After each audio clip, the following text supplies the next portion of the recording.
Hallelujah, praise the lord. దేవుని నామానికి మహిమ కలుగును గాక. ఆమేన్. చాలా సందర్భాలలో మన జీవితంలో మనం చూసుకున్నట్లయితే చాలా పరిస్థితులను మనం చూస్తూ ఉంటాము. మన వ్యక్తిగత జీవితంలో కావచ్చు, కుటుంబ విషయంలో కావచ్చు, లేదంటే మనము ఉంటున్నటువంటి ప్లేస్లో, వర్క్ ప్లేస్లో కావచ్చు, ప్రతి ఒక్క పరిస్థితిని మనం చూస్తున్నప్పుడు కొన్ని మనకు పరిస్థితులన్నీ ఎలా కనిపిస్తాయంటే ఎండిపోయిన రీతిగా మనకు కనిపిస్తుందండి. ఇంకా అసలు ఆశలే లేదు అన్న సిచ్యువేషన్లో కనిపిస్తుంది. ఒక వ్యక్తి గురించి మనము ప్రార్థన చేస్తున్నప్పుడు కానీ వీళ్ళు ఇంకా ఆత్మీయతలో రావాలి అని ఎక్కువగా ప్రార్థన చేసినప్పుడు వాళ్ళు చేసే పనులకు వారి మీద కూడా మనకు విసుకొచ్చేసి ఇంకా వీళ్ళు మారరు, వీళ్ళ జీవితం ఇంతే, వీళ్ళు ఇంతే ఇంకా అని చెప్పేసి అన్నీ మనం ఇలా డిసైడ్ చేస్తూ ఉంటాం కదండి. కానీ దేవుడు ఏం మాట్లాడుతున్నాడంటే, దేవుని బిడ్డలుగా మనం ఏం చేయాలి అని చెప్పి ఆయన కోరుకుంటున్నాడంటే, మన పరిస్థితులని మనం చూడకుండా దేవుడు మన నోటికి ఏమి ఇచ్చి ఉంటున్నాడండి, ఆయన శక్తినిచ్చి ఉంటున్నాడు కదా. మనం ఆ విషయాన్ని ఎప్పుడు కూడా మర్చిపోవద్దండి. ఎందుకంటే మన నోరే మనకు ఆశీర్వాదం తీసుకురావాలన్నా, మనము దరిద్రతలోనికి వెళ్ళాలన్నా మన నోటిని మనము కాపాడుకోవాలి.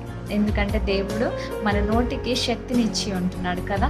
యెహెజ్కేలు గ్రంథంలో ఉంటుంది కదండి. యెహెజ్కేలుకి దర్శనం ఇచ్చేసి ఆ ఎండిపోయిన ఎముకల్ని చూసి నువ్వు ప్రవచించు అని చెప్పేసి అంటాడండి.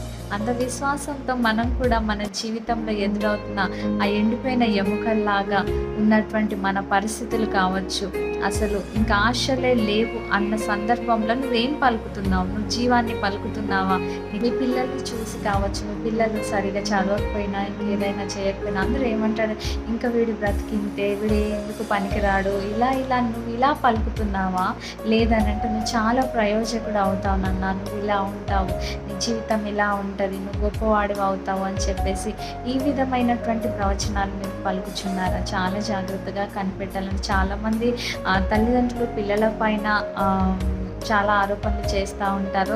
చాలా విషయాల పట్ల నెగిటివ్స్ పలుకుతూ ఉంటారు పిల్లల పైన. ఎప్పుడు కూడా పిల్లల పైన కానీ, ఎవరిపైన కానీ, మన ఇంటిలో కానీ, మన జీవితంలో మన పైన కానీ కూడా మనము ఎప్పుడు కూడా నెగిటివ్ అనేది పలకకూడదండి. దేవుడు మన నోటికి శక్తినిచ్చి ఉంటున్నాడు కదా. ఎప్పుడు కూడా మనం నెగిటివ్ వర్డ్స్ అనేది మన నోటి నుంచి రానియకూడదు.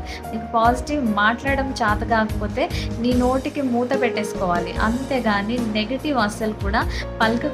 ఎవరి మీద పలకకూడదు, నీ మీద నువ్వు కూడా అస్సలు పలకకూడదు. ఎందుకనంటే అసలు నిన్ను, నీ తలను ఉన్న ఒక వెంట్రుకలను తెల్లగానైనా నల్లగానైనా నువ్వు చేయలేవు.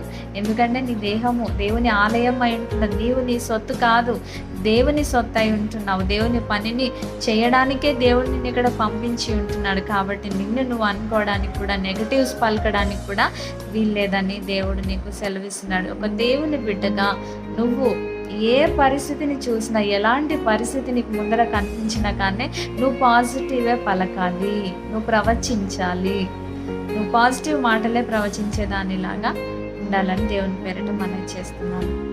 దేవుడు మిమ్మల్ని అందరినీ దీవించి ఆశీర్వదించును గాక. ఆమేన్.